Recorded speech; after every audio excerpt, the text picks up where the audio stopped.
Hello, good evening, and once again, welcome to the Monday Night In The Know, brought to you by the Racing Post and Coral. The last one of February, of course, which means we're mere weeks away from the Cheltenham Festival, but still plenty of races for us to properly get stuck into. We've got 4 more for you coming up a little bit later on tonight, and of course we'll also be looking back at the weekend's action and seeing what we managed to pick out of Kempton, Newcastle, Fairyhouse and beyond, and hopefully reflect on a few winners as well. It was a pretty good weekend. If you watched the Friday night show, we had a few decent returns, and hopefully that will continue. We can get a few bits of Ante-Post value tonight. It is, as ever, live and interactive, so get involved. If you're watching on YouTube right now, then do like the stream as well, as that always helps with the algorithm, and get those conversation starters and selections in on the chat as well. We'll be talking to owner Jed Mason about his 4 big chances at the festival very shortly, but first I'll introduce you once again to the team, although if this isn't your first time, then you pretty much know who's going to be in the studio, and you're not disappointed. Is the one and only Mr. Paul Kealy. I'm going to say fresh from a weekend at Kempton, but I'm not sure fresh would be the word necessarily. Probably not quite the word. No, it was a little bit boozy, but it was good fun. Yeah,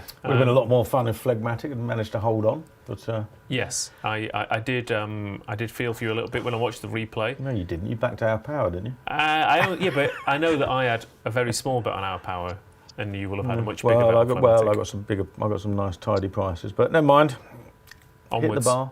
Onwards, Keels, onwards. And Tom Segal is at home as well for us, going through 4 races. We're a few weeks away, Tom. So you're not quite over Cheltenhamed yet. I reckon tonight might be your peak. I reckon you're going to be ready and raring to go tonight.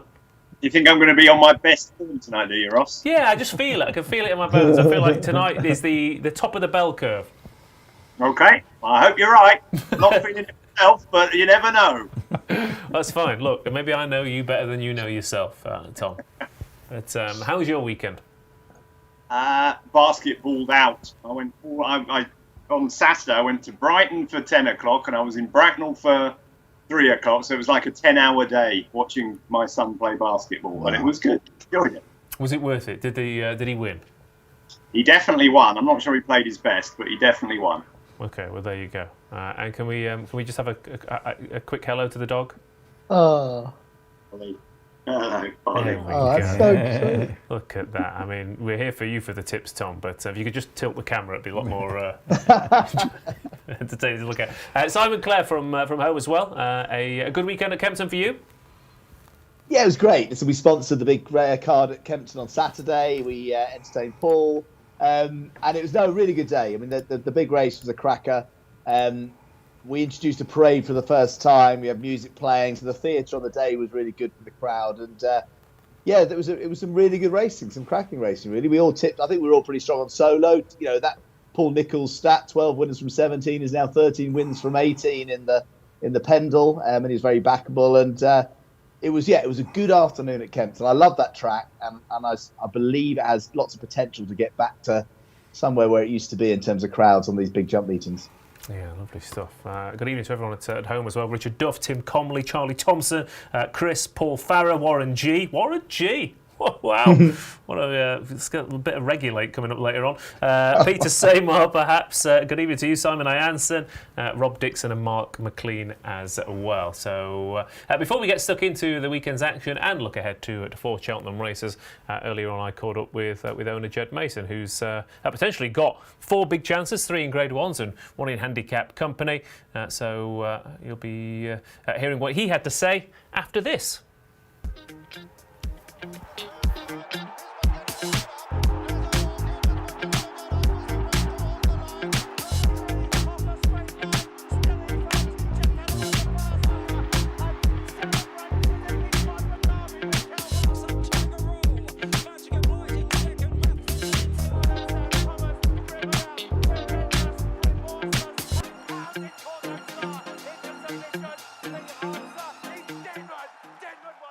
Now we've had jockeys and we've had trainers on the Cheltenham preview shows for Monday nights. It's about time we had an influential owner and celebrating a Manchester United success yesterday in the Carabao Cup and potentially celebrating up to 4 Cheltenham Festival winners this year if everything goes to plan. Ged Mason joins us on the line. How you doing, Jed? Yeah, great, thank you.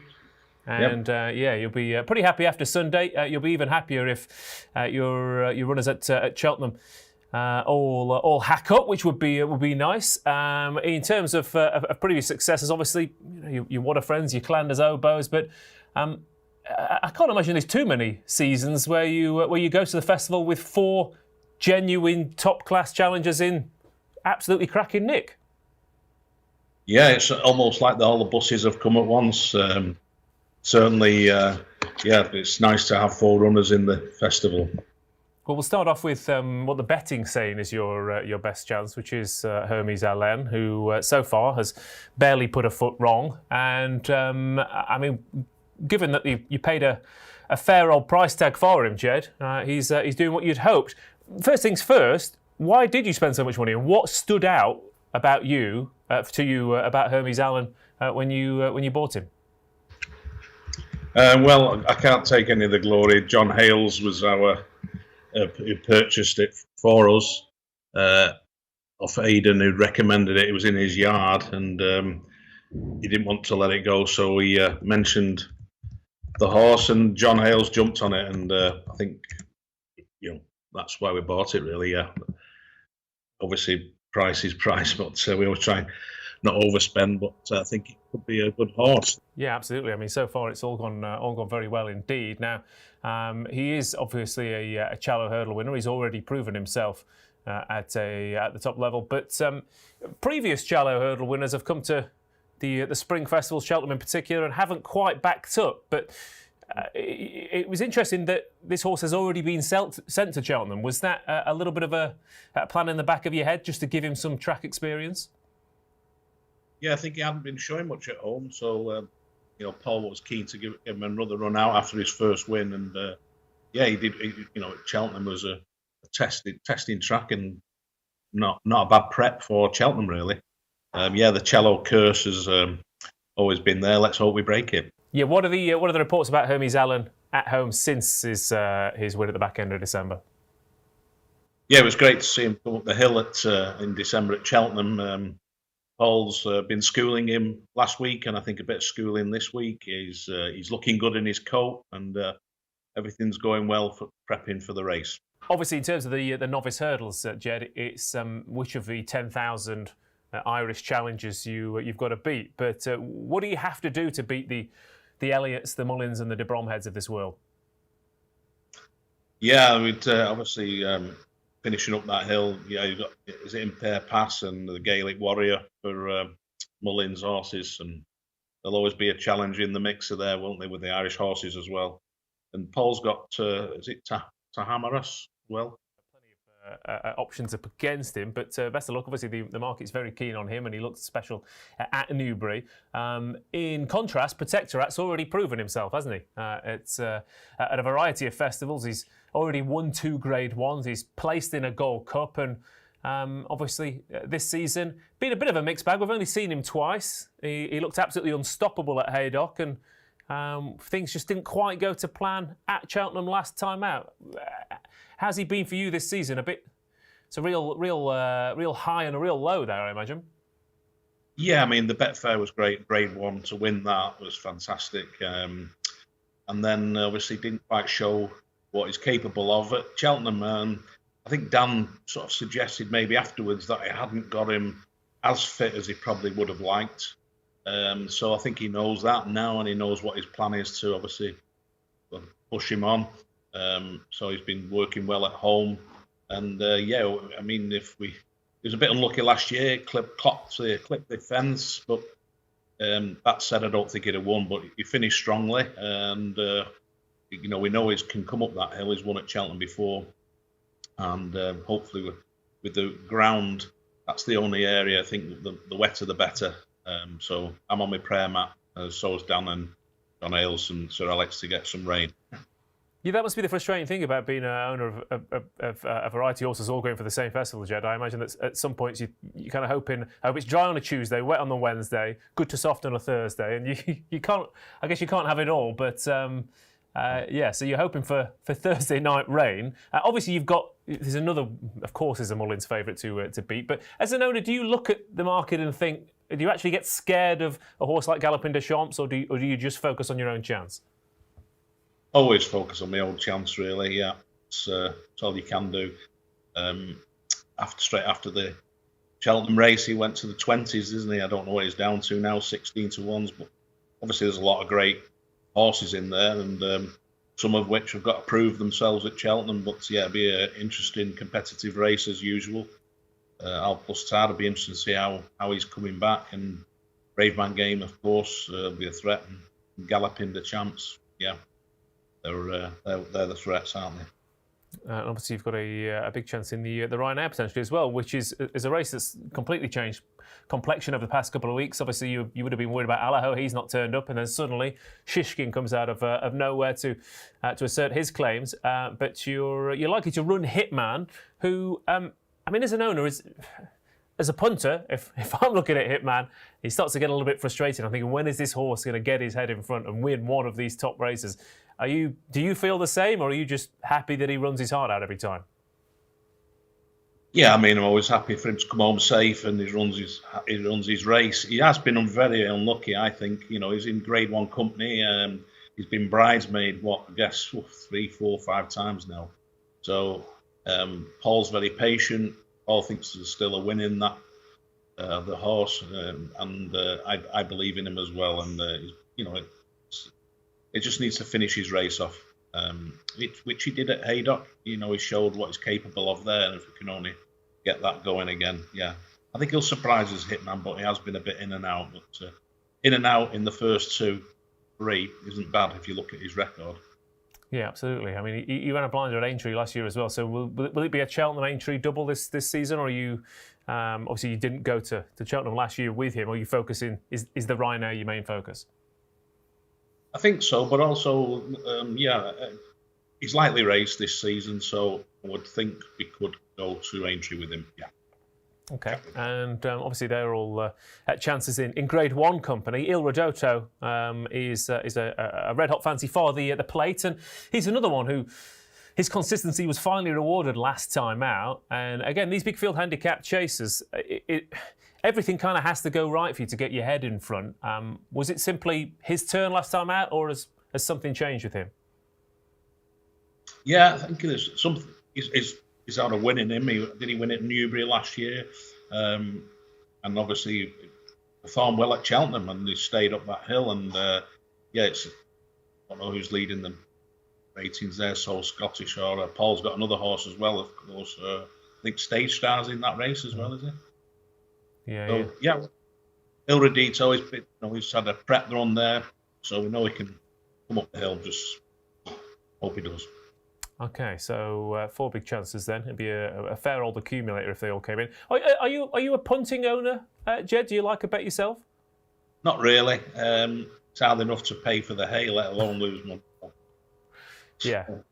And no, I'll leave that to some of my other colleagues. And I'll have a little bet. But, I just enjoy the win, the thrill of the race, the silverware, and the win is most important to me. Yeah, fair enough. Well, we wish you the best of luck. If I had to tie you down to one, what is the one that in your heart thinks is going to get the win at Cheltenham for you? My heart's ruling my head. I'd love Protakarat to do it, obviously, but I don't know. Something's telling me Hitman might surprise us. Okay, well, best of luck, Jed. We hope you have a fantastic festival, and like you said, at the very least, let's hope they all come home safe and sound and run to the very best of ability. So, thanks for joining us, Jed, and good luck for the rest of the season. Yeah, thank you very much for having me. Fingers crossed. Yeah, take care. There we go. Thanks to Jed for joining us earlier on to talk about his forerunners and Hitman springing a surprise. We're going to be talking about the Ryanair a little bit later on, so we'll see if that's possible. But of course, Protector out in the Gold Cup, Il Rodotto in the Plate, and Hermes Allen will be a very warm favourite at the moment for the Ballymore, so plenty of chances. So, but let's look back at the weekend's action first, where Paul Nicholls, of course, who is in the care of most of Jed's horses, had a pretty good Saturday at Kempton, with Solo given, well, a solo out in front and winning the Pendle Novices Chase very nicely indeed. Rhuboard bouncing back to form in the Dovecote as well, and plenty of other talking points as well, Keels. We'll start with those two though. Big double for Nicholls. Solo, I mean, he's an impressive horse when no one bothers him. Yeah, he is, but he needed to dig deep after the last as well, didn't he? And I think he did that well enough. I mean, he's just one of those horses everyone sort of, pigeonholed him as disappointing because he made such a big impression when he won the Adonis first time up. And he's just taken time to come to himself. I mean, I spoke to Nicholls about him a while ago, and he's a big horse, like, you know what I mean? And he's just going to keep on improving, and that's exactly what he's done. And yeah, could be a Grade 1 company next time at Aintree. Only thing is, he's been kept at right-handed track so far. Yeah. This season, I don't know whether he absolutely needs it, but you won't see many better rounds of jumping than that. I mean, he was really good, wasn't he? Every fence, he took everyone brilliantly. So, he might be able to cause a ripple or two. I thought the second might be interesting if he goes for the Plate. Obviously, he's got good. So I looked at that. I mean, he did go to his left a couple of times, not badly. But yeah, he's tough, isn't he? You know, and he'll keep putting his head down. He does. He's very willing. So yeah. Okay, that was Solo. We have Rhuboard, Tom as well. Nusret giving the. Again, I mean, that Triumph Hurdle is going to be if it's not a Mullins 1, 2, 3, it's going to be an Irish 1, 2, 3 by the looks of things. Yeah, I would imagine so. They seem to have enough. We don't seem to have any, do we? I don't think. I thought Perseus Way was a bit unlucky. Might have jumped the last, but Nusret got hampered earlier on. So bit of both. Scriptwriter was obviously very disappointing. But Nusret's a really nice horse. I know they've always really liked him. I don't think he's going to go to Cheltenham. Saw Daryl Jacob on the telly the other day saying that he advised them to go straight to Aintree with him. So that has any bearing on Triumph or Boodles, I don't know. Yeah, like I said, it was just more the fact that I think if you're not Gala, well, we'll talk about the Triumph a little bit later on, but if you're not a Mullins horse or potentially Joseph O'Brien horse, you've probably got little chance. As for the rest, Our Pound Phlegmatic, I won't talk to Keels about that because he'll start to cry. But it was too progressive. Handicappers Kitty's Light as well seems to have found his form, dropped down to his mark, and there were other horses as well. Obviously the Bobby Joe Chase as well, Ken Boy, but plenty in behind. I'll be aimed at the National. Thanks for the help. I thought obviously the McManus horse as well, which was one of the most hilarious victories I've ever seen in my life. I'm not sure I've seen an easier victory all winter, Tom. Yeah, it's interesting that, isn't he? I don't know if he'll get in. He might. He obviously was a per Thames qualifier over at Chepstow, and he was won by 150 lengths, couldn't he? Let alone what he did win by. He was off 117. I presume he'll be 127, maybe 130. If he gets there, then he might get in, because you've got to remember there's only 40 declared at the moment, and a good few of them aren't qualified. So if he snuck in at the bottom of the weights for the per temps, on what he showed there, he's a player, isn't he, for sure? Yeah, he is. Was there anything else you would take from the weekend? Obviously, we're going to talk about Corbett's Cross a little bit later on. He's been pushed up the Albert Bartlett's prices, but was there anything from Kempton, Newcastle, Fairyhouse that might be in the Tom Segal 2 for the tracker? No, I don't think so. I thought I've been following Mark of Gold for about a year and a half. Backed him at the Greatwood, backed him in the Lanzarote. Yeah. He had no luck in either of them. Was around the round and about and didn't realise he was running on Saturday because he wasn't in my tracker, stupidly enough. I don't know why he wasn't in my tracker, but he should have been. No, he was running because it wasn't a price-wise race, and saw he won by 17 lengths, so that's probably done for him. But he's a horse I've always had on my radar. There we go. No, nothing really. I mean, Kitty's Light won a terrible race, didn't she? Did he? Always called her a cheat. I don't know why, but yeah, he's like always. I've never seen a horse jump so badly and win a marathon chase like that. So can't think that others were much up to much. And the Kempton race was just the Kempton race, wasn't it? A brilliant race by any stretch. Yeah, fair enough. A lovely fade in there to me by the producers for some reason. I'm not sure. That was nice. He wanted you back. I don't know. It was very very artsy, wasn't it? We need to get some more, mix up the fades and the transitions and stuff. Let's get creative. So anything else for you, Keels, to take out? Not really. Just the point about Kitty's Light. I think Newcastle had been very heavily watered because at the previous meeting they lost half the field, didn't they? But they'd been pulled out because it was too fast. And I don't think that suited Kitty's Light at all. Yeah. And the upshot of that is he's had to work hard to win, so he's not going to go up very much. Yeah. And therefore, when he gets to air for the Scottish National, in which he finished second last year, he's still going to look very well handicapped. Probably go off favour or one of the favourites if they get the right ground. But at some point, of course, it's got to rain. I mean, you say that. I mean, I'm cutting to this time next year, and we're all going surely at some point. Yeah, exactly. Some point. But in theory, it does have to rain. Simon, in terms of market moves and impacts, obviously it's a lot of the races at the weekend are more likely to impact Aintree and Ayr rather than Cheltenham necessarily. But I'm sure there was one or two, and maybe a national squeak as well, with Vanillier bouncing back to form in the Bobby Joe. But in terms of how did the market react to the weekend? Yeah, I think there was a time when that Kempton meeting did throw up, plenty of Cheltenham winners. I think just times have changed, trainers' habits have changed. That again, given with the sponsor card, I'd love to see it. I'll be cheering on anything that ran at Kempton. I think Our Power in the Ultima is interesting. I think he goes there. He was fifth last year after being third in the Coral Trophy. He's won the Coral Trophy. He's not running for a higher weight. I can see him going well again in the Ultima. He's 16-1. Dad's all right. Gino is 16-1 for the plate. You picked him out as maybe a horse who could run well. Novice and handicap company. Kitty's Light will be favourite with the Coral Scottish Grand National. I'm sure that there is a possibility they go to Sandown. Christian was sort of mentioning both targets. I think the owners are all in our room. Actually, they're all. You think we were at Newcastle. The sound that rang out when Kitty's Light got up in the Ida, because most of the Kitty's Light owner, the two leading Kitty's Light owners, were with us at Kempton, which is great fun for the Coral Race Club members in the room. And we'll come to Corbett's Cross, who obviously ran well and is now favourite for the Albert Bartlett.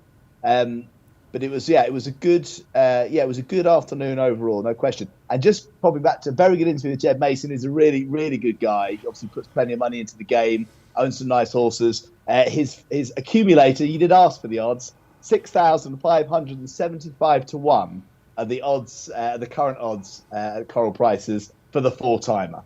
So if you want a Jed Mason Yankee, that's what you get for the big one. Yeah, why not? I mean, I can't really see them winning, but they're kind of all four of them winning. But they're kind of the kind of races that I can see them all hitting the frame and running big races. So yeah, and the place accumulator wouldn't be too bad either. So let's move on then. We're going to look at four races for the Cheltenham Festival tonight. Starting off with the Mayor's Hurdle, where Honeysuckle is, of course, currently 2-1 favourite for a race, of course, that she has won before going on her champion hurdling exploits. Marie's Rock is defending her crown, in theory, at 3-1. Epatant's in there at 130. Love Envoir is 4-1. Echoes in Rain 5s. Brandy Love 6s. Queen's Brook is 8-1. And Tell Me Something Girl 10-1. Bigger prices the rest here for again another race that's people saying that it shouldn't be in the calendar because it weakens the other contests that these horses could go for. But if they do all turn up, it's going to be an absolute cracker of a race. But I'm going to come to you first, Tom, because Honeysuckle is 2-1. You said you wouldn't back her at 22-1. I mean, I think I'd have a tenner at 22s, but why are you so... License, Ross, artistic license, yeah. I mean, fair enough, yeah. I think you'd back her at 22s if Simon had... No? Which I wouldn't. No, you would accidentally tap the keyboard too much. But why are you against her, Tom? I just don't think she's as good as she was. I think there's plenty... I think this is a really hot race. I don't think she's been finishing out her races as well as I would have liked the twice this year. Just don't know. I just think I get the impression she might have just had enough. So I would be against Honeysuckle. I just would never back her. You can obviously maybe at 22 might have a throw a tenner on, but she's not one that I really fancy at all. I think Marie's Rock is a is a massive player. I think she'll be favourite. If she runs in this race, I think she'll be favourite. I think the form of the Relkiel hurdle is outstanding. I think she is just about the best mare in training, I think, at the moment. So she'd be my number one choice. Epatante, if she goes here, obviously would have a chance, but she's a 9-year-old now. Love Envoi, yeah, she's good. Not quite sure she's up to the other lot. I think Echoes in Rain is the danger, actually. I think she improved about 1.5 stone on the flat this year. She ended up running second in the Irish Cesarewitch off a mark. I think it's rated 104, 105 now. I thought she wasn't done for when she fell in the Hatton's Grace, and then she's hacked up since. I think she's the type of horse that is getting better all the time. I don't think we've seen the best of her, but I think it's for Marie's Rocks to lose myself. I think if she runs it, she'll win. Yeah, Marie's Rock, who, I mean, since they stepped up in trip, apart from that unlucky run in Lanzarote where she was badly hampered early on, she's won every other single race. Everything you put in front of her, she wins, and everyone at home as well seems to fancy her. Dan Lenton thinks she'll win in a canter. Music Mike, plenty of people agree. I did think there was potentially put it this way, if Marie's Rock's 3-1 shot, I think I'd be interested in Queensbrook at 8-1. That was a better performance last time out than she did in the same race the previous year, and I got the feeling she went a bit too soon last year. The pace collapsed a bit. Yeah, and she found herself in front. The pace did collapse a little bit, but I think Marie's Rock was well on top, and all she's done is improve again since. I think Marie's Rock's a much better horse now than she was then. Yeah, and that'd be the thing. So, I think if she was kind of three times the price, that would be each way. I can understand that. I mean, the horse I've really fancied in this race last year was Echoes in Rain, but she can't jump. And then, as good as she is, she's likely to make a mistake. I was very disappointed in her last year. She's obviously fell to start to go. So when she gets it right, she's very, very good. Obviously, like Tom said, last spring she was rated 83 on the flat, and she's 102 now, I think, after being second to Waterville in the Irish Says. So she's got the ability to be up there. But for me, I'm exactly the same as Tom. I think it's Marie's Rocks to lose, but I'm still not 100% certain she'll end up there, because I think the Stayers Hurdle is there for the taking as well.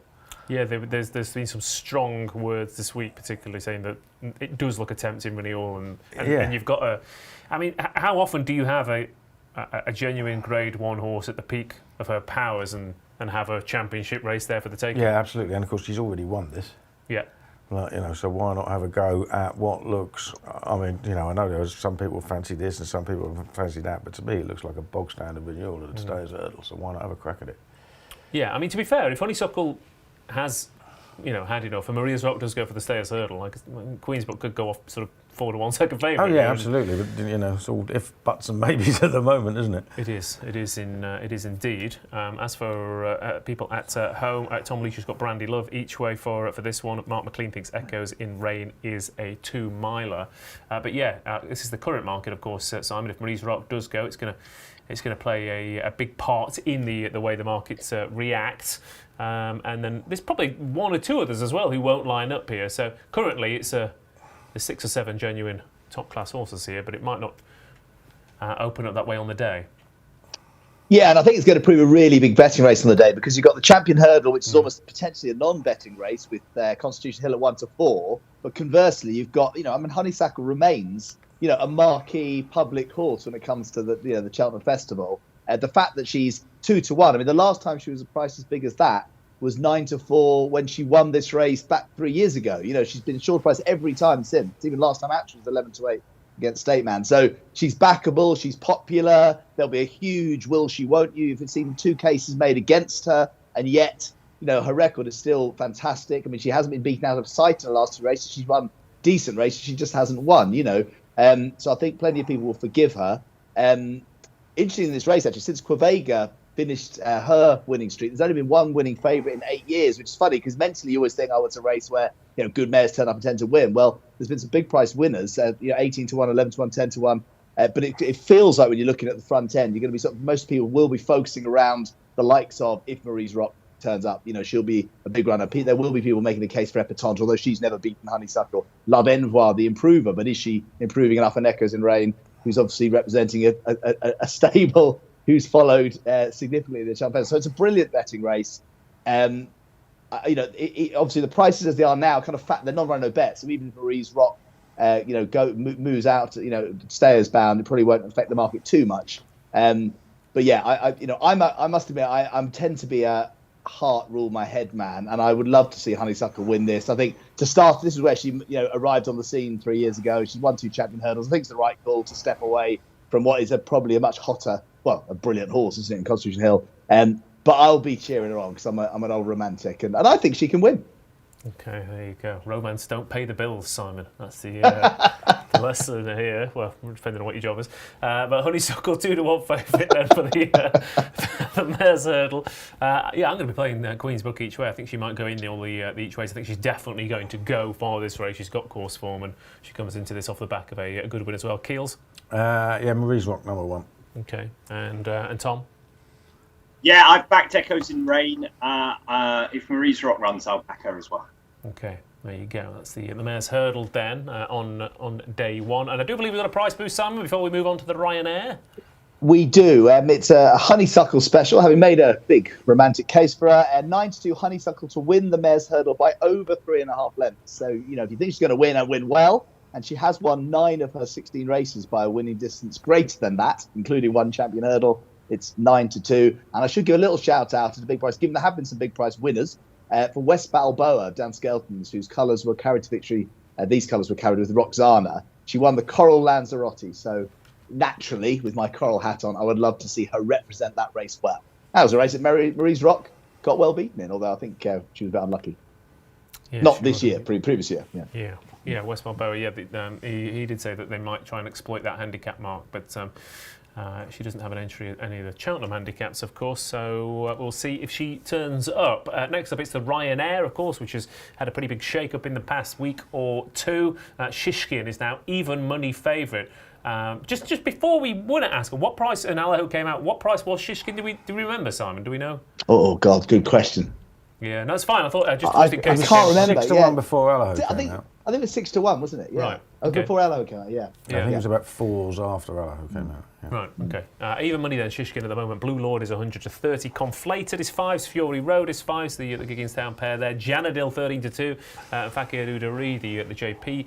McManus pair there. Envoy Allen is 12-1. French Dynamite is 14-1. Other horses who might turn up. Are we going to see Ante-Post and Funambule Civil? We're definitely going to see Hitman, as Jed Mason said earlier on. A couple of others might turn up as well, but it could be another fairly small field here, Keels. And Shishkin's even money. I mean, Conflated is going to go for the Gold Cup. Some of these might think, I'm not going to take on Shishkin again. We might have 7 runners again. Conflated's going to go for the Gold Cup. If Fury Road is 5-1 for a Grade 1 at Cheltenham, I mean, Shishkin should be as short as Constitution Hill, shouldn't he? Like, there's even money. I'm not one for betting at small prices, but this is an absolute gift, isn't it? He's just miles better than them. You've got to take it on trust that Blue Lord is going to come here. But even if he does, he's got that one outlying piece of form when he won at Leopardstown over Christmas when they went really hard and the race fell apart. Ante-Post belted the second last, didn't he? Having cruised into contention 3 out, and obviously he's done nothing since either. So I'd be inclined to mark Blue Lord down, and he needs to be marked up a long way to get anywhere near Shishkin anyway. And what else is there? I mean, Shishkin's as good as Allaho, isn't he? At the end of the day. Yeah. So I think he should be. I think he should be long as on. I mean, if you went back a year and this was Shishkin, if he was 8 years old, for example, and he hadn't had those blips. Yeah, if he hadn't had those blips, he'd be 5-1 on. Yeah. I mean, he's that much better than these. I will give a chance to Envoy Allen to follow him home in second. Yeah. Because he was obviously a 2-time winner. He does run really well here. Might have been second in the Champion Chase if he had belted 2 out last year. That said, he did fall as a novice, and he's not jumped around here particularly fluently. No, that's absolutely right. But I mean, he obviously does go well here, and he's talented enough. He's at his right trip. I can't really see anything else I fancy. I mean, it's just a gimme, isn't it? I mean, French Dynamite might turn up after that run at Why would you? You could say, if Shishkin had blown out, it'd be worth turning up. He's rated 152. Yeah. So why not run in the plate instead and have a chance in the handicap? Now, I know you were a little bit dismissive there of Fury Road, and I would be flabbergasted if everything went to plan and he did beat Shishkin. But this is the thing, I genuinely looked at this race and started to fancy him, and that tells you how weak it is. He's only been once out of the frame over fences. He's 7 months he's very rarely out of the frame, isn't he? But has he really got the pace for 2:15 around there? But he's a bit like Conflated, who would have been in the mix in this race last year, wouldn't he? So it'd have been a distant second, wouldn't he? Yeah. But he was rushed off his feet all the way around as well. I wouldn't be surprised if Fury Road was a distant second, put it that way. He's 5 places from 7 runs in Grade 1 chases and a win as well. There's only 1 bad run, and that was behind Gallopin Deschamps last year as a novice. So you start to look at it, Tom, and as Kealy said, it's going to. I mean, it is getting to that point, isn't it? And it was a bit like this last year. The more you look at every Cheltenham race at the moment, the more they all look like they're going to fall apart. So if you can get on the right ones at this time, you could end up with, like I said, 3 places, 6-1, and about 7-2 shots with only 5 runners on the day. Yeah, 5 runners. That's what I expect. I don't fancy Blue Lord at all. I think he's a 2-miler. When he won over 2.5. Beating Tornado Flyer, he was gasping at the end, and it's not great form anyway. Completed's not going to run. Fury Road's not good enough. I don't think Beckett Fusarial won. Envoy Allen, I get Kealy's case, but he was lamentable in the King George. He was beaten after a mile. He was beaten after 4 furlongs, let alone a mile. So couldn't back him. French Dynamite, I think, will run, and I think he'll run okay. Along with, if Gar Law was to run here at a big price, I mean, I think that Paddy Power form's pretty strong. They're nowhere near Shishkin. They're so far off Shishkin, it's untrue. So you're looking at the betting without market or playing for places. But I think the obvious alternative, if you're going to back anything against Shishkin, which I don't think you can, is Janadil myself. I thought he was quite impressive the other day. I thought it's hard at Garin. Garen's really stiff finish. It's hard to make up ground very quickly over the last couple, and he did it. He went from last to first very quickly that day. Whether he's in Shishkin's sort of class, I doubt very much. But he was second in the race last year. Yeah, he was 5th in the Albert Bartlett as well. He's got 2 solid festival runs to his name, hasn't he? Yeah, he didn't really stay 3 miles either. I mean, I backed him in the Albert Bartlett that year, and I thought coming to 2 out, I thought he was going to win. He was absolutely cantering. He likes Cheltenham. I think they were quite surprised he won on the week before. I think they thought it was sort of a get it ready run for the Ryanair. I think if Shishkin was to fluff his lines, I think Janadil would be the one myself, because I just don't fancy Fury Road. I don't think Packy Derry will run. Blue Lord, I don't fancy at the prices. I don't think he stays. I think he'd be better off in 2 miles. So there's not much else. I think there'll be 5 runners. I think Shishkin will win, and I think Janadil will be second. Okay, there you go. Janadil is currently a 13-2 shot. Well, admittedly, I don't think it'd be much bigger on the day. That's the problem, Tom, with these races at the moment, is you're looking at it thinking, is Janadil really going to go off 9-2, 5-1? Well, I think he'll be in front of Fury Road in the market, won't he? I mean, I can't see how. I think he'll be second fav when he in front of Fury Road. I think they'll flip flop. So I think he could be 5-1. Fury Road about 6-7 myself. Okay. But, the thing about this race is you have people like, when it comes to novice hurdlers, you have people falling over themselves to back horses at really short prices when they've got no idea what the opposition is like. Now we know exactly what the opposition is like. If this race was run tomorrow, he should be 3s on. Right? Not what I know, but as near as I'm ever going to say it, fill your boots on a shorty, I tell you. Okay. There you go. Shishkin even money then. Janadil 13-2. And yeah, Fury Road's going to go in all the each ways, and I'm just going to watch him plug on gamely for a distant third, and I'm going to be thrilled to bits, Simon. And that's, sometimes you've just got to play a straight bat. Yeah, I like it. And I mean, that's the thing with a race like this. I mean, again, the guys have made a really strong case for Shishkin. I think, this is going to be one of the, the perceived bankers of the meeting. Again, hugely popular horse, blew out last year, but obviously brilliant Cheltenham record for that. And the trouble with each way bets, so when you look at them, is you sometimes almost place an each way bet. You do want to believe there's a chance of winning, which I suppose there is. Things can happen, but it's that's going to be the challenge. Fakir Dudera, I'm just interested. Do you think? I think he'll run personally. Because He was second in an arc. He was second to Allaho a couple of years ago. JP McManus owns him. I mean, it's all well and good saying. There's just the potential that Aintree race is made for him, isn't it? He's so good in the Aintree race. So but you can run it both still. Well, they swerved it last year, though, didn't they? They swerved it last year. Did they? Yeah. Was that deliberate or was that? I can't remember. No, I think maybe they'll miss it. Because the thing is, the race could cut up a bit. I think, NYLN, you've got to forgive that last run, like the guy said, but his Cheltenham record was great. He started long odds on to beat Chantry House a couple of years ago with fences, didn't he? And was that the Turners? I think it was probably, but and it obviously got that good form. It was placed last year in the Champions. So, but it's I think that the Shishkin even money. It's very interesting what Paul's saying. I wonder, if you were betting, what price you think it will go off? We don't know exactly what's going to line up. You feel it could be something. It could be cut sort of 4 to 6, 4 to 7 come the day if the field, thins out a bit. And as you say, the money keeps coming because lots of people will be putting their Cheltenham multiple bets together now because it's all non-run, no bet. And you think they might be building some of them around him. Yeah, you would think so. Shishkin is currently an even money shot then. So Keels, you're saying even money is... Well, he's going to be much shorter than that on the day, and it's not run no bet. So if you want to tie up your money for a couple of weeks, then why not? Yeah. Okay. There you go. Tom. Yeah. Well, Shishkin's like a class above, isn't he? So I'm Janadil. I think he's the only possible horse, but I don't think he can beat Shishkin, but I think he can definitely. Sure. Okay. Fair enough. And I'll go for Fury Road. I'm sure some of you will be saying you're mad, Max. But I think he's got a great chance to get into the frame. And my name's Ross as well. So, but as for the other ones at home, Damien thinks Fakir is finished. Tom Leach thinks he goes to Aintree and wins that. Mark thinks he's on the downgrade. Monty thinks he won't run. There's a lot of opinions about Fakir Duray, but not necessarily many of them about what will win the Ryanair.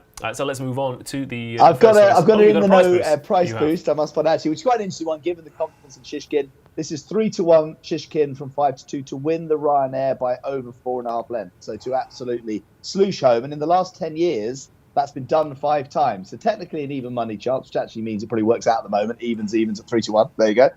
But the horses that have done it, Allaho's won by 14 lengths and 12 lengths. Vautour won by 6, Q-Card by 9, and Uxizondra by 5. And if you look at the Royal of Honour, they are, several of those, or 3 of those, are star horses like Shishkin is. So, yeah, probably not the worst bet if you fancy 3-1 Shishkin to not just win, but hose up. It probably isn't terrible value. No, I mean, given how many, pounds. First time I've been tempted by one of them. Yeah. It can't be the first time. Who said you can't teach an old Keels new tricks? I tell you. Finally, we've tempted Keels. Yeah, yes, that is. He's in. Hook, line, and sinker. Right. Let's move on to the Triumph, shall we? First race on Friday, and it's Willie Mullins versus Willie Mullins, with a bit of Willie Mullins thrown in, and after a win this weekend, perhaps another Willie Mullins as well. But Lossiemouth is currently 6-4 favourite. Blood Destiny 5-2. Gala Marceau 5-1. Comfort Zone is currently 10s for Joseph O'Brien. Of course, he had the winner at Kempton in Nusrat at the weekend, but Zenta has thrown a new name into the mix for her at 16. Scriptwriter is out to 16s. Bo Zenith at 16s is apparently the best of the British runners. Gust of Wind at 25-1, and I mean it might well be a gust of wind in 4th behind Lossiemouth, Blood Destiny and Gala Marceau, because they set a pretty high standard for this race, Tom. Of course, kind of hate these races where you've got 2 horses that have met before and something went wrong with one of them. So the debate is, if it lost this many lengths, it'll easily turn the form around. Everyone else goes, no, it wouldn't have lost that many lengths, it won't turn the form around. And you just spend ages arguing over one incident in one race, and then Blood Destiny goes and wins. Yeah, it's possible, isn't it? He was very impressive, wasn't he, Blood Destiny? I mean, I don't know. I mean, I think Lossiemouth would have probably won. Everything that could go wrong did go wrong. The problem with Gala Marceau, she's so keen. I don't know whether she'll, she's got to settle that she's going to win a Triumph. It's a big old run to the, on that old course, new course, whatever it's called, from the second last to home. So I'd like to see her settle better before I back her at 5-1. I think Lossiemouth is the right favourite. She's been really impressive. Blood Destiny, I would be worried if the ground wasn't soft. He looks like sort of one of those, French-bred, strong state. Looks like he'd be a 3-miler in time, Blood Destiny. So if the ground was really quick, I think Lossiemouth would have too much speed for him. I haven't given up hope on Comfort Zone. I know the former scriptwriter wasn't boosted the other day. I just like the way he does things. Comfort Zone. He just looks like he's a tough grinder that gets the job done. He's done it twice now at Chepstow and Cheltenham. The form isn't there for him to compete with Lossiemouth, but when he was third to her, everything that could go wrong did go wrong. I think it was at Fairy House. He got stopped a couple of times. He got hampered a couple of times. He only got going after the last. Now, he was beaten 6 lengths, and she was on the bridle. But this is Cheltenham. It's a different track. The extra furlong, it's a sort of a staying test, I think, sometimes. And I'd throw him in each way against the favourite. I think Lossiemouth is the right favourite. I think she'll probably win. She has looked very good if you throw out the last run. But I think Comfort Zone will run well. I like him as a horse. I just like his attitude and I like his style. Yeah, there is something that's very satisfying about the way that he always seems to have a little bit more up his sleeve, or he certainly has at Chepstow and at Cheltenham, because he has been heavily beaten by Lossiemouth. Now, last year, you were pretty much saying that Vauban was going to win for weeks out in advance. You've got friends in the camp, as it were, Keels. How does Lossiemouth compare in terms of ability? I don't think she compares to Vauban, although I don't actually think Vauban is that good myself. So you say she's not very good? No. Look, she's got the form to win, but let's not get carried away by how good they are at the moment. And that's what I'm saying. She's got a top RPR 142. It's a sort of so what sort of thing, but it happens to be quite big in this year's Triumph Hurdle because very little has got near it. She was desperately unlucky. She was desperately unlucky last time. I think she would have won. I mean, the comments afterwards, William Mullins, he said, we expected this to be easy. So if they expected it to be easy, then they must still expect her to beat Gallimarceau with a clean run through things. Blood Destiny, I mean, he looks like he's got a big enough engine, doesn't he, on soft and heavy ground, but he didn't jump very well last time, did he? I mean, he just went through a few. And he's the one horse in the race that I think, if you were to say you have to follow one for the next 3 years, he might not. He's not just a juvenile hurdler. I can see that. Beau Zenith has a verdict over him in France. Yeah. But his form at Haydock, he looked very willing, is the only thing I'd have to say. He looked very willing that day, but it's miles off. Yeah. So he's gonna have to a long way to go to give £7 to Lossiemouth and Gallimarceau. I think they'll be the first two, to be honest, but in the other order. Yeah. You think Gala will kick on and Lossie will pick her up? I think Lossie will pick her up, yeah. Is there a possibility that Blood Destiny doesn't go if it is too quick, or has there been any talk of that? I suppose it might be. I don't know. I've not heard the trainer say definitely needs soft ground, but they didn't run. I mean, he ran virtually everything else at Leopardstown, didn't he? Yes. And not that one. Yeah. I mean, he had 7 of the 8 runners, didn't he? You know what I mean? So, or 6 of the 7 or whatever. So maybe if there is no rain, and they seem to be increasingly confident with the forecast that there isn't going to be, then maybe you'd have to worry. Yeah, and there's also the worry that given that Lossiemouth got hampered by a stablemate, the more stablemates you run, the more chance you've got to hamper Lossiemouth again. I don't think they'll be running 150 to 1 no opers from the front in the Triumph somehow. No. They might regret doing that at Leopardstown, to be fair, in hindsight. Lossiemouth then 6-4 favourite. Yeah, the market was fairly kind to her, Simon. There's a lot of horses who obviously get beaten in trials, short price favourites, and so on and so forth, and there's a big reaction. But Lossiemouth, I think everyone was pretty much in agreement that Lossiemouth should have won that race. Of course, stranger things have happened at Cheltenham as well. This is jumps racing after all. Assuming, of course, that we do, again, this could be another fairly small field if everyone gets scared of the Mullins battalion. Yeah, it'll be very interesting to see how many do line up. And there's 45 entries in there. I think about 9 of them are Willie Mullins. He's got about 20% of the field. I think if you look at the top 5 RPRs, they're all Willie Mullins horses. I mean, his stranglehold in this race is extraordinary.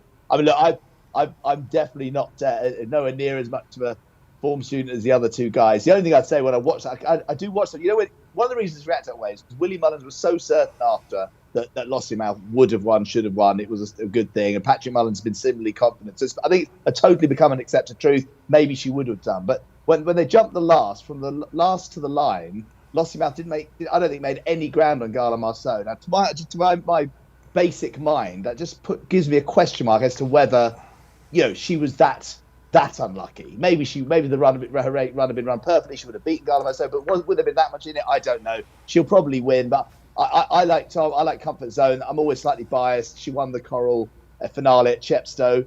I just would literally watch back the closing stages of her third to Lossiemouth. It wasn't quite as unlucky as Lossiemouth was last time out, but she got trapped on the rail. It was it was 3 runs ago, early in the season. She probably improved since then, or he's probably improved since then. Sorry, he's a Keldy, obviously, and he stayed on well. So I mean, I think at the prices, he'd definitely be my idea of an each way bet. But I think as a bookie, I'm sure there'll be plenty of takers. But I'd be looking to lay Lossiemouth. She may well win, but there's question marks, I think, and probably there would be plenty of her own stablemates, if not other rivals from other stables, to take her on.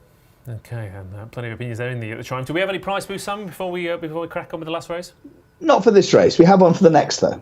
Lovely stuff. In that case, let me give a shout out to David Kirk on the chat at home, who says, no opinion on the race. I thought I'd take this opportunity to say just how splendid Keels looks tonight. What a gorgeous man he is. That's from David Kirk. Has to be a bloke, doesn't it? There you go. Look, yeah, but you could put a bit of pep in his step. That's because somebody called you attractive last week, wasn't it? And I was sat there feeling glum. Thank you very much. That's all right. Come here, Keels. But we've got one more race to look at then for the festival. It's going to be the Albert Bartlett Novices Hurdle that we're going to be looking at, and we might get 6 or 7 runners for the rest of them. Looking at this race, and given the past few years, we might have just as many runners in this race as we have with the 3 we've previewed so far.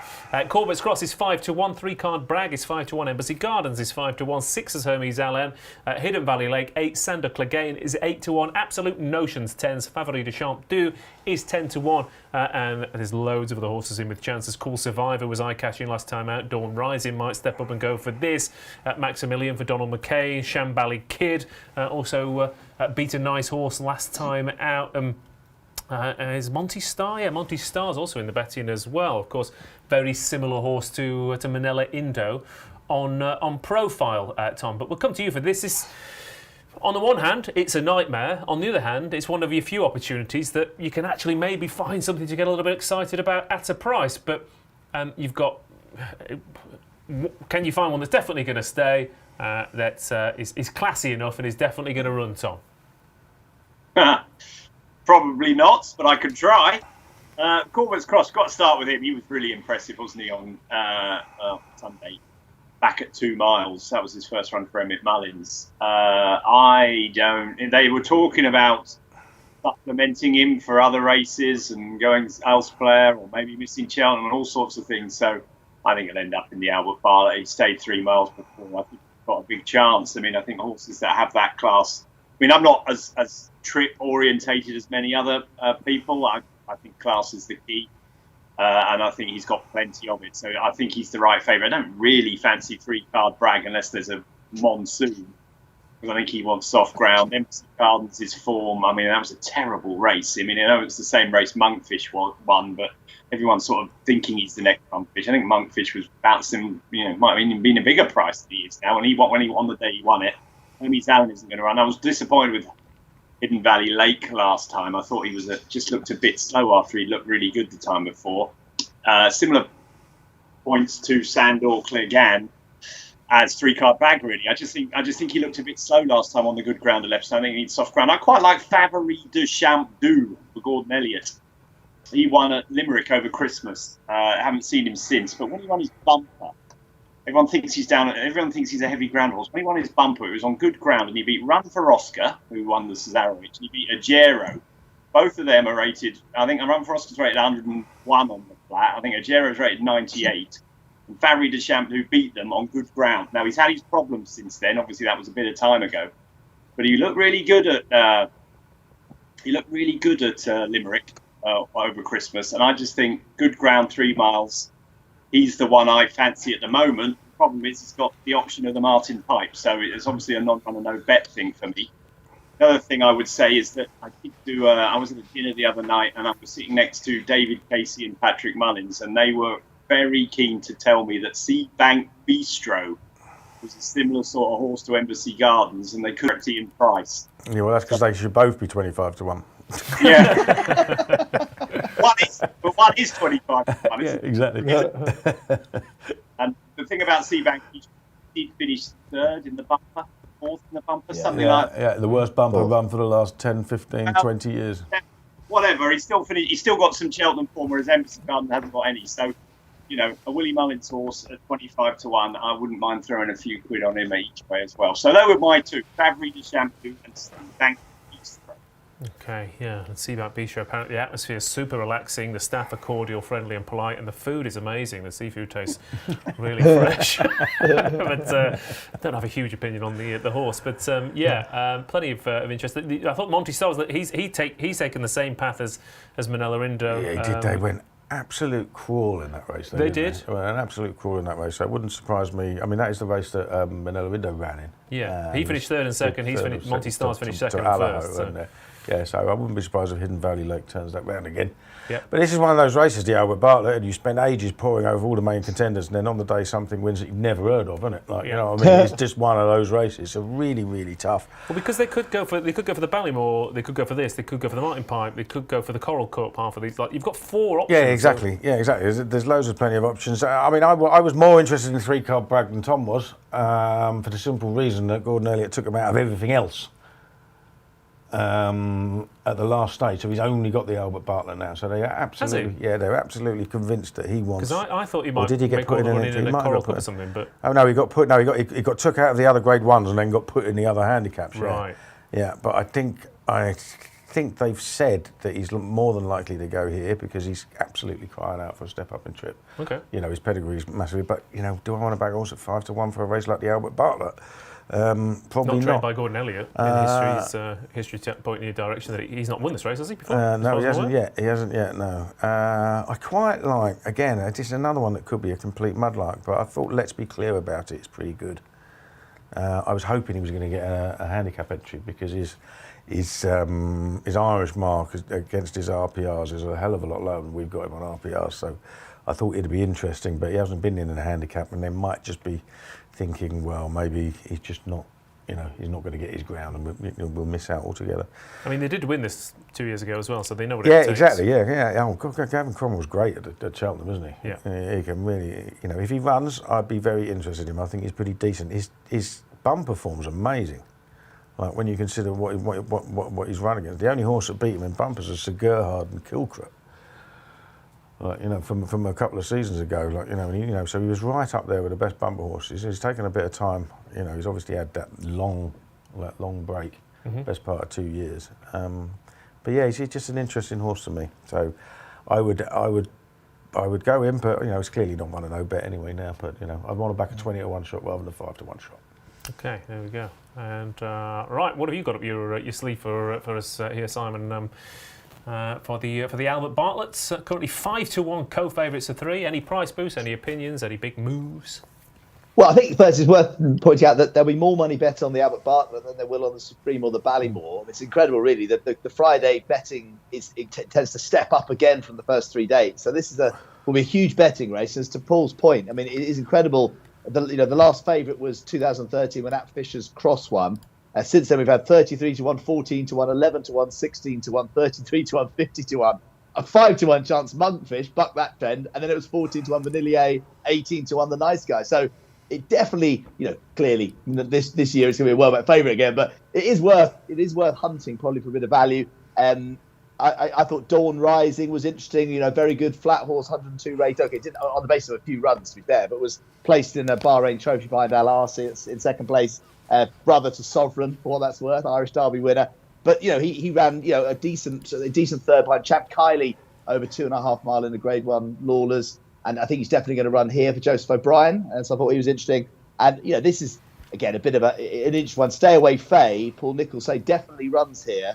Was second to Maximilian in the River Don when favourite. Probably not wouldn't be stellar form, but then you don't find big price winners by finding horse with stellar form. It was interesting. He beat Monty Star in a point-to-point, way back when. So, not again whether that counts so much, but he's clearly a sort of classy type and is a staying type from a stable. Which I think if even though I'm an Irish passport holder, if there's going to be a rebalancing of the Ireland versus Great Britain, scoreboard, it's going to you're going to need Paul Nicholls to support Nicky Henderson in that in that regard, I think. And so maybe this might be one where Paul pulls one out of the bag. But I think it's worth hunting around for big price winners. In terms of the price boost, Willie Mullins has got a strong hand in this, not quite as strong as the Triumph. but he's won it 3 times in the last 6 years and twice with big price winners. And we have 4-1 Willie Mullins to win this race from 3-1. And he's got Embassy Gardens, his leading hope at 5-1, but he's also got Grange Pair West, Home My Lord, and Eva Grace, if that's the way you pronounce it, at bigger prices. Yes, and also, isn't Seabank Bistro, is it? And Seabank Bistro, yes. This is like, and probably others, actually. I probably haven't counted them up very well, but yeah, he's got plenty. Oh, there are a few more, actually. Yeah, quite Key de Paris as well.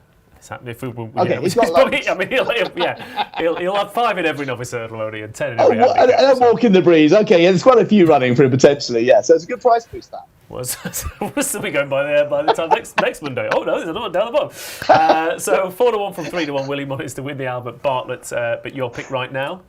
Let's be clear about it. Okay, and which is the horse? Yeah, very good. And Tom? Very good. The horse that beat, let's be clear about it last time, Favre de Shampoo for me. Okay, lovely stuff. And I'll take a chance in Monty Star. And Simon? Yeah, Dawn Rising and Stairway Faye at big prices. Lovely stuff. Okay, that's the show for tonight, pretty much. Then, before we go, just quickly, out of all the races we bet, if you could back one of them from tonight, Keels.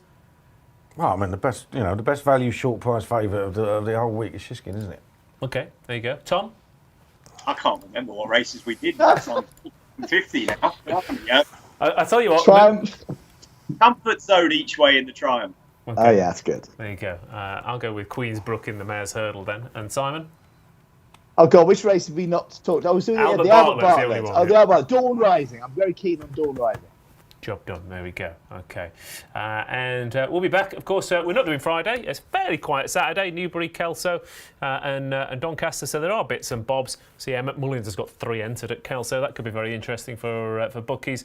But we will be back next Monday, of course, to have a look back and then get very excited indeed about the Cheltenham Festival. Thanks everyone for watching. If you haven't already, like that stream and we'll see you next week.